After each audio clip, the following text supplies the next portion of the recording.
जमाने की बात है। एक राजा था। उसके महल में एक बहुत सुंदर बाग था।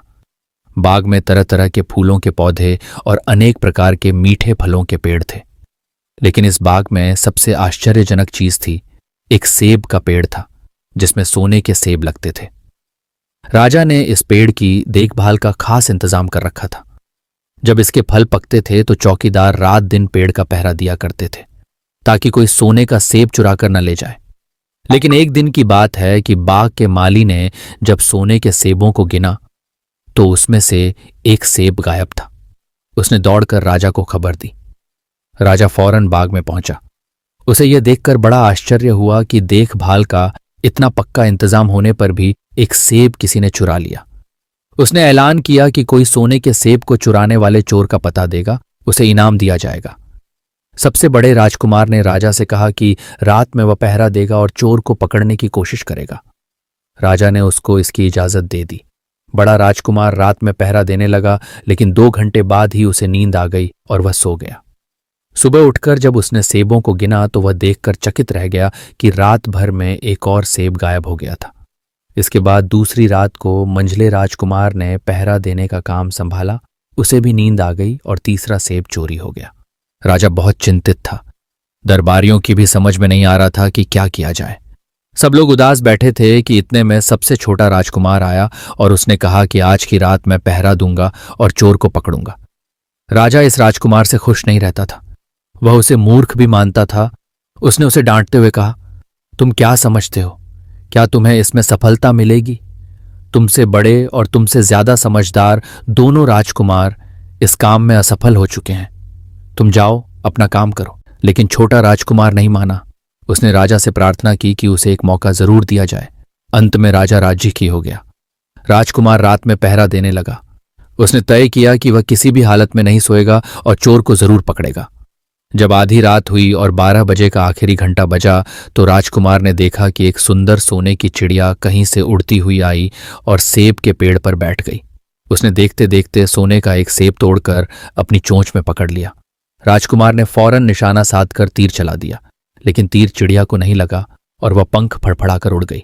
हाँ, इतना अवश्य हुआ कि उसका एक सुनहरा पंख टूटकर जमीन पर आ गिरा। दूसरे दिन सुबह राजकुमार ने राजा को सारी बात बता दी और वह सोने का पंख उनके सामने रख दिया। पंख इतना सुंदर और इतना कीमती था कि राजा उसे देखता ही रह गया। उसने कहा, अगर उस चिड़िया का एक पंख इतना सुंदर है तो वह पूरी चिड़िया कितनी सुंदर होगी। मैं चाहता हूं कि उस चिड़िया को कोई पकड़ लाए। सबसे पहले बड़ा राजकुमार इस काम के लिए रवाना हुआ। चलते चलते वह एक जंगल में पहुंचा। वहां उसने एक लोमड़ी को एक पेड़ के नीचे आराम करते हुए देखा। राजकुमार ने मौका देखकर तीर अपने धनुष पर चढ़ा लिया। वह तीर छोड़ने ही जा रहा था कि लोमड़ी ने चिल्लाकर कहा, राजकुमार, मुझे मत मारो। पता है कि तुम सोने की चिड़िया की खोज में निकले हो। तुम मेरी राय मानो तो तुम्हारा काम जल्दी ही पूरा हो जाएगा। तुम इसी रास्ते से सीधे चले जाओ। शाम होने पर तुम एक गांव में पहुंचोगे। वहां तुम्हें आमने सामने 2 धर्मशाला मिलेंगी। एक धर्मशाला खूब सजी सजाई और सुंदर सी होगी, लेकिन तुम उसमें मत ठहरना। तुम उसके सामने वाली दूसरी धर्मशाला में ठहरना, जो बहुत मामूली और देखने में भी भद्दी सी होगी। ऐसा करने पर तुम्हारा काम आसानी से पूरा हो जाएगा। लोमड़ी का बात सुनकर राजकुमार को हंसी आ गई। उसने डांट कर कहा, भाग जा यहां से, मुझे तुम्हारी सलाह की जरूरत नहीं है। यह कहकर उसने तीर छोड़ दिया, लेकिन लोमड़ी बहुत चालाक थी। वह बचकर निकल भागी। राजकुमार आगे चलता गया। शाम को जब वह एक गांव में पहुंचा तो उसने देखा कि वहां सड़क के किनारे सचमुच 2 धर्मशाला थीं। उनमें से एक धर्मशाला खूब सजी सजाई थी और उसके अंदर से लोगों के नाचने गाने की आवाजें आ रही थीं। दूसरी धर्मशाला भद्दी सी थी और वहां अंधेरा घिरा हुआ था। राजकुमार सजी सजाई धर्मशाला में ठहर गया। थोड़ी देर में वह भूल गया कि वह असल में सोने की चिड़िया की खोज में निकला था। उधर जब काफी समय बीत गया और बड़ा राजकुमार नहीं लौटा तो मंझला राजकुमार सोने की चिड़िया की खोज में चल पड़ा। वह भी उसी तरह चलते चलते जंगल में पहुंचा तो वही लोमड़ी उसे भी मिली। इस राजकुमार ने भी लोमड़ी की बात पर कोई ध्यान नहीं दिया। जब वह शाम को उस गांव में पहुंचा तो बड़े राजकुमार की तरह सजी सजाई धर्मशाला में ठहरा। वहां के नाच रंग में मस्त होकर वह भी अपना काम भूल गया। यहां तक कि उसे घर लौटने की भी ध्यान न रही। अंत में सबसे छोटे राजकुमार ने राजा से कहा कि मैं सोने की चिड़िया की खोज में जाऊंगा। राजा को विश्वास था कि जब उससे बड़े दोनों राजकुमार इस काम में सफल नहीं हुए तो इसे और भी सफलता नहीं मिलेगी। लेकिन उसके जिद करने पर राजा ने उसे इजाजत दे दी। छोटा राजकुमार तैयार होकर सोने की चिड़िया की खोज में निकला। जंगल में उसे भी लोमड़ी मिली। राजकुमार ने लोमड़ी की बात को ध्यान से सुना और लोमड़ी से कहा, ठीक है, तुम जैसे कह रही हो मैं वैसा ही करूंगा। अब तुम जाओ, मैं तुम्हें नहीं मारूंगा। इस पर लोमड़ी खुश होकर बोली, तुम सबसे अच्छे लड़के मालूम होते हो। तुमने मेरी बात बात का मजाक नहीं उड़ाया और मुझ पर तीर नहीं चलाया। मैं तुमसे खुश हूं और तुम्हारी मदद करूंगी। आओ, तुम मेरी पूंछ पर बैठ जाओ, मैं तुम्हें उस धर्मशाला तक पहुंचा देती हूं। देखते देखते लोमड़ी की पूंछ काफी बड़ी हो गई और राजकुमार उस पर बैठ गया। उसके बैठते ही लोमड़ी हवा में उड़ने लगी और थोड़ी ही देर में मैदानों और पहाड़ों को पार करके उसी गांव में जा पहुंची। राजकुमार ने उसकी सलाह को मानकर छोटी और पुरानी धर्मशाला में ही डेरा डाल दिया। वह दूसरी सजी सजाई धर्मशाला से दूर ही रहा। दूसरे दिन सुबह उठकर जब वह आगे बढ़ा तो कुछ दूर चलने पर उसे वह लोमड़ी फिर से रास्ते में मिल गई। लोमड़ी ने उससे कहा, अब मैं तुम्हें बताती हूं कि आगे तुम्हें क्या करना चाहिए। तुम सीधे चलो। आगे चलने पर तुम्हें एक बहुत बड़ा किला मिलेगा जिस पर सिपाही लोग पहरा दे रहे होंगे। तुम सिपाहियों से डरना मत और सीधे अंदर चले जाना, क्योंकि वे इस समय सो रहे होंगे। तुम बेधड़क होकर किले में घुसते चले जाना और उनके कमरों को पार करते हुए उस जगह पहुंच जाना जहां लकड़ी के एक मामूली से पिंजरे में सोने की चिड़िया बंद है। तुम चिड़िया को पिंजरे सहित उठाकर किले से बाहर ले आना। चिड़िया के पिंजरे के पास ही एक बहुत सुंदर सा सोने का पिंजरा भी रखा होगा। तुम भूलकर भी चिड़िया को उस पिंजरे में मत रखना, मगर तुम उसे लकड़ी के पिंजरे में से निकालकर सोने के पिंजरे में रखने की कोशिश करोगे तो बाद में पछताओगे। यह कहकर लोमड़ी ने राजकुमार को फिर से अपनी पूंछ पर बिठाया और थोड़ी ही देर में उसको किले के पास पहुंचा दिया। राजकुमार ने किले का पास जाकर देखा कि सचमुच उसके पहरेदार सो रहे थे। वह बिना डरे सीधा महल में घुस गया और थोड़ी ही देर बाद वह उस कमरे में जा पहुंचा जहां सोने की चिड़िया एक पिंजरे में बैठी हुई थी। पिंजरे के पास ही सोने के 3 सेब पड़े हुए थे। इन सेबों को देखकर राजकुमार ने फौरन पहचान लिया कि ये सेब उसके पिता के बाग के ही थे। सोने की चिड़िया इतनी सुंदर थी कि राजकुमार उसको देखता ही रह गया। वह उसको उठाकर लाने ही वाला था कि उसकी नजर पास ही पड़े एक सुंदर से पिंजड़े पर पड़ी। वह पिंजड़ा बहुत सुंदर था और उसमें तरह तरह के कीमती पत्थर जड़े हुए थे। सोने की चिड़िया के लिए वही पिंजरा ठीक मालूम पड़ता था। राजकुमार लोमड़ी की बात को भूल गया और उसने सोने की चिड़िया को लकड़ी के पिंजरे से निकालकर सोने के पिंजरे में बंद कर दिया। लेकिन नए पिंजरे में आते ही चिड़िया ने खूब जोर जोर से शोर मचाना शुरू कर दिया। राजकुमार पिंजरे को उठाकर कमरे से बाहर भी नहीं निकल पाया था कि बहुत से सिपाही कमरे में घुस आए और उन्होंने राजकुमार को पकड़ लिया। अब राजकुमार को अपनी भूल का पता चला। उसे याद आया कि लोमड़ी ने उससे क्या कहा था, लेकिन अब क्या हो सकता था। सिपाही उसे खींचते हुए राजा के दरबार में ले गए। राजा के पूछने पर राजकुमार ने सारी बात कह सुनाई। राजा बोला, तुम मेरे महल में चोरी करने के लिए गुस्से थे। मैं तुमको माफ नहीं कर सकता। तुम्हें फांसी की सजा दी जाएगी, लेकिन मैं तुम्हें एक मौका देता हूं। अगर तुम मेरे लिए सोने का घोड़ा ला दो तो मैं न सिर्फ तुम्हें छोड़ दूंगा बल्कि सोने की चिड़िया भी तुमको दे दूंगा। राजकुमार को अपनी जान बचाने के लिए राजा की शर्त माननी पड़ी। अब वह सोने के घोड़े की तलाश में निकला। किले के बाहर जाने पर उसने देखा कि लोमड़ी का उसका इंतजार कर रही है। उसने लोमड़ी को सारी बातें बताईं। लोमड़ी ने निराश होते हुए कहा, मैं अब तुम्हारी कोई मदद नहीं करूंगी। तुमने मेरे कहने के अनुसार नहीं किया। मैंने जिस तरह से कहा था, अगर तुम उस तरह से काम करते तो इस मुसीबत में नहीं फंसते और सोने की चिड़िया तुम्हें मिल जाती। राजकुमार बोला, इस बार मुझे माफ कर दो, मुझसे गलती हो गई। मेरा काम तुम्हारी सहायता के बिना नहीं चलेगा। मुझे राजा ने सोने का घोड़ा लाने के लिए कहा है, वरना वह मुझे फांसी पर चढ़ा देगा। लोमड़ी ने कहा, खैर, मैं तुम्हें माफ करती हूं। अब तुम ऐसा करो कि मेरी पूंछ पर बैठकर सीधे चले चलो। कुछ दूर जाने पर तुम्हें एक दूसरा किला मिलेगा। उसी किले की घुड़साल में तुम्हें सोने का घोड़ा बंधा हुआ मिलेगा। महल के नौकर चाकर सब सो रहे होंगे। तुम चुपचाप जाना और घोड़े को खोल लेना। लेकिन एक बात याद रखना, वहां घोड़े के पास ही घोड़े पर बसने के लिए 2 जीनें रखी होंगी। उसमें से एक तो पुरानी चमड़े की जीन होगी और दूसरी सोने की जीन होगी। तुम सोने की जीन को छूना भी मत और उस घोड़े पर पुरानी चमड़े की जीन को कसकर सवार हो जाना और उसे दौड़ते हुए किले से बाहर चले आना। राजकुमार ने वादा किया कि वह ठीक ठीक वैसा ही करेगा। लोमड़ी ने उसको अपनी पूंछ पर बैठाया और कुछ ही देर में वह उसे ले किले के पास जा पहुंची। किले के पास पहुंचते ही लोमड़ी ने उसे नीचे उतारा और फिर वहां से चली गई। राजकुमार सीधा फाटक से किले में घुस गया। अंदर जाकर उसने देखा कि वहां के सभी नौकर चाकर सोए हुए थे। थोड़ी ही देर में वह किले की घुड़साल में जा पहुंचा। वहां एक बहुत सुंदर सुनहरा घोड़ा बंधा हुआ था। राजकुमार ने पास जाकर देखा कि वह घोड़ा सचमुच सोने का था। ऐसा सुंदर घोड़ा उसने सपने में भी नहीं देखा था। उसने आगे बढ़कर घोड़े को खोल लिया। जब वह बाहर निकलने लगा तो उसकी नजर एक कोने में पड़ी हुई सोने की जीन पर गई। यह जीन बहुत सुंदर थी और इसमें हीरे मोती जड़े हुए थे। उसके पास ही एक फटी पुरानी चमड़े की जीन पड़ी हुई थी। इतने सुंदर घोड़े पर पुराने चमड़े की जीन कसना राजकुमार को अच्छा नहीं लगा। उसने सोने की जीन उठा ली और घोड़े पर कसना शुरू किया। इतने में घोड़ा जोर से हिनहिना उठा। किले के नौकर चाकर जाग गए। थोड़ी ही देर में राजकुमार पकड़ लिया गया। राजकुमार को सिपाहियों ने हाथ बांधकर अपने राजा के सामने पेश किया। राजा ने सारी बातें सुनकर कहा, तुमने मेरे घोड़े को चुराने की कोशिश की है, इसलिए तुम्हें फांसी की सजा दी जाएगी।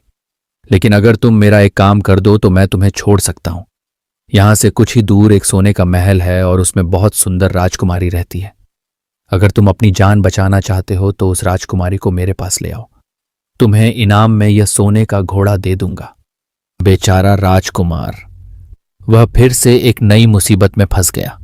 उसे मजबूर होकर राजा की शर्त माननी पड़ी। अब वह सोने के महल की खोज में निकला। कुछ दूर चलने पर फिर उसे वह लोमड़ी मिली। पता नहीं कैसे लोमड़ी को सारी बातें मालूम हो गई थीं। वह बोली, देखो, तुमने इस बार भी मेरी बात नहीं मानी। मेरी बात मान जाते तो यह नई मुसीबत तुम्हारे गले नहीं पड़ती। खैर, मुझे तुम पर दया आ रही है, मैं तुम्हारी मदद करूंगी। चलो, मैं तुमको सोने के महल के पास पहुंचाए देती हूं। तुम महल के बाहर ही कहीं पीछे छिपे रहना। जब उसमें से शाम को राजकुमारी तालाब में नहाने के लिए बाहर आए तो तुम आगे बढ़कर उसका हाथ पकड़ लेना। जैसे ही तुम उसको छुओगे, राजकुमारी तुम्हारे साथ आने के लिए राजी हो जाएगी। लेकिन एक बात याद रखना, तुम उसको वहां से अपने साथ ले आना। उसे वापस महल में मत जाने देना। वह तुमसे कहेगी कि मैं अभी अपने माता पिता से मिलकर आती हूं, लेकिन तुम उसकी बातों में मत आना, वरना फिर मुसीबत में फंस जाओगे। यह कहकर लोमड़ी ने फिर से अपनी पूंछ फैला दी और राजकुमार उस पर बैठ गया। देखते देखते लोमड़ी हवा में उड़ती हुई कुछ देर बाद सोने के महल के पास जा पहुंची। महल के पास पहुंचते ही राजकुमार एक पेड़ के नीचे छिपकर बैठ गया। शाम को जब राजकुमारी नहाने के लिए किले से बाहर आई तो राजकुमार ने हिम्मत करके आगे बढ़कर उसका हाथ पकड़ लिया। उसके छूते ही राजकुमारी उसके साथ चलने के लिए तैयार हो गई। वह बोली, राजकुमार, तुम मुझे जहां भी ले जाना चाहोगे मैं तुम्हारे साथ चलूंगी, लेकिन मुझे थोड़ी देर के लिए अपने माता पिता से मिल आने दो। राजकुमार ने कहा, नहीं, यह नहीं होगा, तुम्हें तुरंत मेरे साथ चलना पड़ेगा। लेकिन राजकुमारी रोने लगी। इतनी सुंदर राजकुमारी को रोते देखकर राजकुमार का मन पिघल गया। अंत में वह राजी हो गया और बोला, जाओ, थोड़ी देर के लिए माता पिता से मिल आओ, लेकिन फिर तुरंत बाहर चली आना। लेकिन राजकुमारी ने जैसे ही किले में पैर रखा, किले के पहरेदार जाग गए और उन्होंने राजकुमार को पकड़ लिया। राजकुमार बहुत पछताया, लेकिन अब क्या हो सकता था। सिपाहियों ने उसे अपने राजा के सामने पेश किया। राजा बहुत निराश था। उसने उसी वक्त हुक्म दिया, इस राजकुमार को फौरन फांसी पर चढ़ा दिया जाए। यह सुनकर राजकुमार रोने गिड़गिड़ाने लगा। इस पर राजा ने थोड़ी देर विचार करने के बाद कहा, मैं अपनी आज्ञा वापस नहीं ले सकता, लेकिन अगर तुम मेरा एक काम कर दो तो तुम्हारी जान बच सकती है। हमारे किले के ठीक सामने ये जो बड़ा पहाड़ है, इसके कारण हमारे किले की सुंदरता नष्ट होती है। अगर तुम 8 दिन में इस पहाड़ को खोदकर साफ कर दो तो हम तुम्हें क्षमा कर देंगे और राजकुमारी का विवाह तुम्हारे साथ कर देंगे। राजकुमार किले के बाहर आकर पहाड़ को देखने लगा। उसके हाथ में एक छोटी सी कुदाली थी। उसकी समझ में नहीं आ रहा था कि इतना बड़ा पहाड़ 8 दिन में वह कैसे खोद सकेगा। फिर भी उसे अपनी जान तो बचानी ही थी, इसलिए वह पहाड़ खोदने लगा। धीरे धीरे 7 दिन बीत गए। इतने दिन तक लगातार खोदने पर भी पहाड़ का सिर्फ एक कोना ही खोद सका। वह दुखी होकर बैठ गया। उसे अब अपने पर बहुत अधिक क्रोध आ रहा था। वह मन में कहने लगा कि अगर मैंने लोमड़ी की बात मान ली होती तो कितना अच्छा होता। लोमड़ी ने मुझको हर बार ठीक सलाह दी और मैं हर बार उसका कहना न मानकर नई से नई मुसीबत में फंस जाता हूं। राजकुमार इस तरह सिर झुकाए बैठा था कि अचानक उसे अपने पैरों के पास लोमड़ी की पूंछ हिलती दिखाई दी। उसने नजर उठाकर देखा, सचमुच वही लोमड़ी खड़ी थी। लोमड़ी ने मुस्कुराते हुए कहा, क्यों, क्या हाल है? इस बार तो तुम्हारी मदद करने की मेरी जरा भी इच्छा नहीं थी, लेकिन मैं 7 दिन से तुमको पहाड़ खोदते हुए देख रही हूं। मुझे दया आ गई और मैं तुम्हारी मदद के लिए चली आई। जाओ, तुम बहुत थक गए हो, सो जाओ। मैं थोड़ी ही देर में तुम्हारा काम पूरा कर दूंगी। इस बार राजकुमार ने तय कर लिया था कि अब वह लोमड़ी जिस तरह कहेगी वह उसी तरह करेगा। वह चुपचाप उठकर एक तरफ सोने चला गया। थोड़ी ही देर में उसे नींद आ गई। सुबह जब वह सोकर उठा तो उसे अपनी आंखों पर विश्वास नहीं हो रहा था। वहां कहीं भी पहाड़ का नाम नहीं था और महल का सुंदर दृश्य दिखाई दे रहा था। राजकुमार सीधा राजा के पास पहुंचा। राजा उसके काम पर बहुत खुश था। उसने तुरंत अपने वादे के अनुसार राजकुमारी के साथ उसका विवाह कर दिया। जब राजकुमार उस सुंदर राजकुमारी के साथ कुछ दूर चला तो उसे रास्ते में फिर वही लोमड़ी मिली। लोमड़ी बोली, बधाई हो राजकुमार। राजकुमारी के साथ तुम्हें देखकर मुझे बड़ी खुशी हो रही है, लेकिन अब तुम्हें सोने का घोड़ा और सोने की चिड़िया भी प्राप्त करनी चाहिए, क्योंकि वे दोनों चीजें तुम्हारे ही लायक हैं और तुम उन्हें आसानी से प्राप्त कर सकते हो। लेकिन भला मुझे सोने का घोड़ा और सोने की चिड़िया कैसे मिल सकती है? मैं तो इस राजकुमारी को भी उस राजा के लिए ले जा रहा हूं। लोमड़ी ने कहा, नहीं, तुम ऐसा काम कभी मत करना। इस राजकुमारी के साथ तुम्हारा विवाह हुआ है और यह अब तुम्हारी ही है।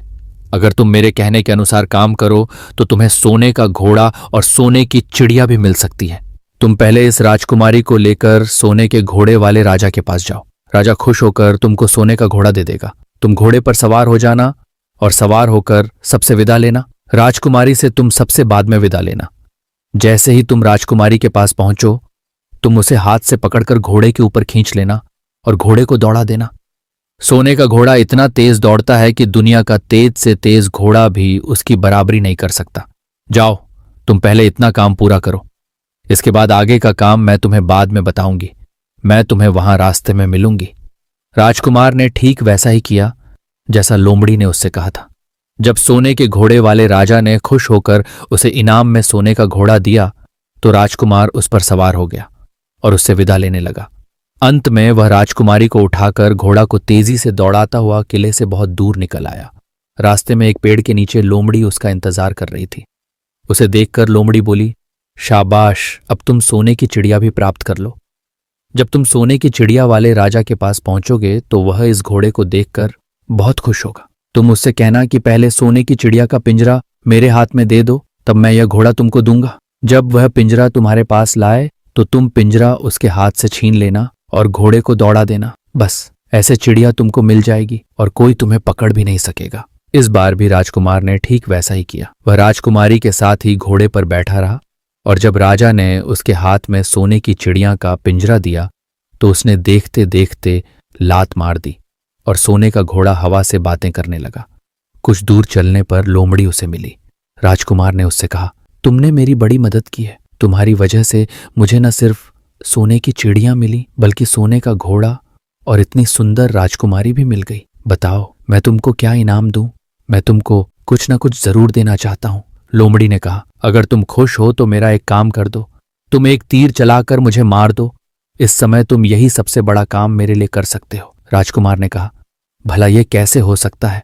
तुमने मेरी इतनी मदद की और मैं बदले में तुम्हें मार दूं? मुझसे यह नहीं होगा। यह सुनकर लोमड़ी बड़ी दुखी हुई और बोली, अगर तुम मेरा यह काम नहीं कर सकते तो फिर ठीक है, जाओ। लेकिन मैं तुम्हारी भलाई के लिए ही कह रही हूं कि तुम 2 बातें जरूर याद रखना। एक तो तुम किसी कुएं की दीवार पर मत बैठना और दूसरे तुम ऐसे लोगों के लिए धन मत खर्च करना जिन्हें फांसी मिलने वाली हो। राजकुमार बोला, भाई तुम भी अजीब हो। तुम्हारी बातें मेरी समझ में ही नहीं आती। भला मैं कभी कुएं की दीवार पर क्यों बैठूंगा और ऐसे आदमियों पर धन क्यों खर्च करूंगा जिनको फांसी दी जाने वाली हो। लेकिन लोमड़ी ने उसकी बात का कोई जवाब नहीं दिया और अलविदा कहकर वहां से चली गई। राजकुमार सोने का घोड़ा दौड़ता हुआ आगे बढ़ा।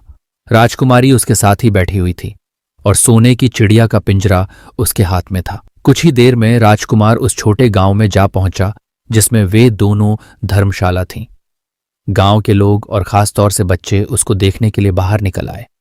सोने के घोड़े पर इतने सुंदर राजकुमार के साथ बैठी एक राजकुमारी को देखकर सभी लोग चकित थे। इतने में राजकुमार ने देखा कि गांव के बगीचे में एक जगह बेहद से लोग जमा हैं और कुछ शोर हो रहा है।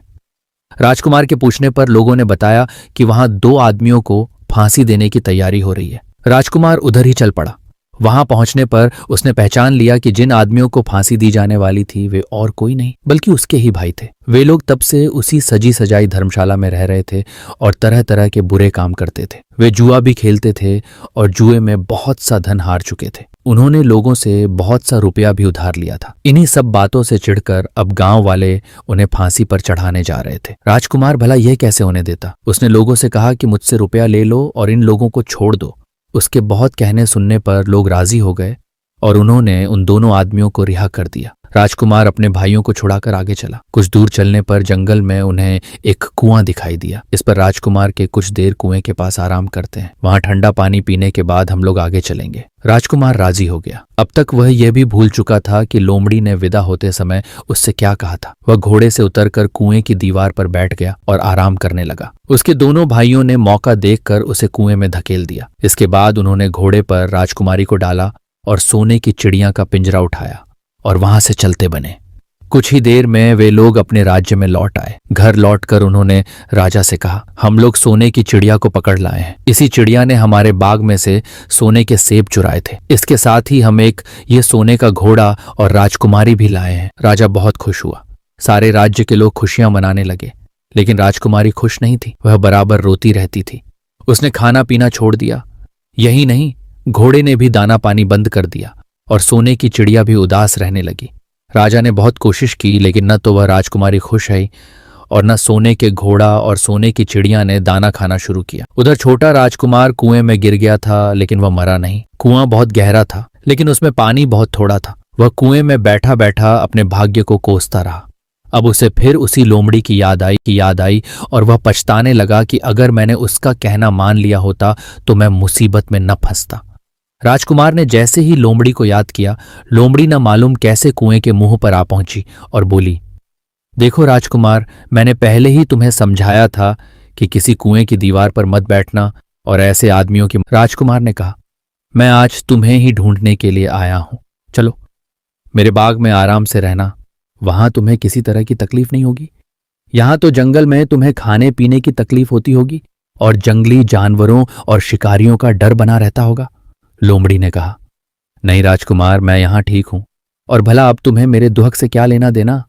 तुम्हारा काम निकल गया, अब तुम खुशी से अपने राज में रहो। राजकुमार बोला, नहीं, तुमने मेरा बड़ा उपकार किया है। मैं तुम्हें इनाम देना चाहता हूं और अपने साथ ही रखना चाहता हूं। राजकुमारी भी बहुत खुश होगी, वह भी तुमसे मिलना चाहती है।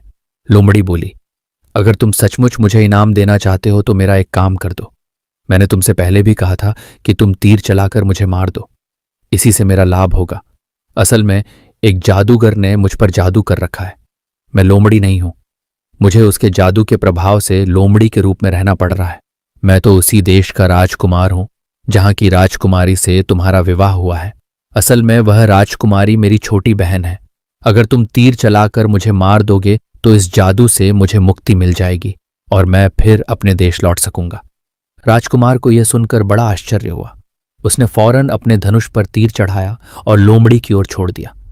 तीर के लगते ही लोमड़ी मर गई और उसमें से एक सुंदर सा राजकुमार निकल आया। फिर दोनों राजकुमार आपस में गले मिले। इसके बाद दोनों राजकुमार वापस महल में लौट आए। वहां राजकुमारी अपने भाई से मिलकर बहुत खुश हुई।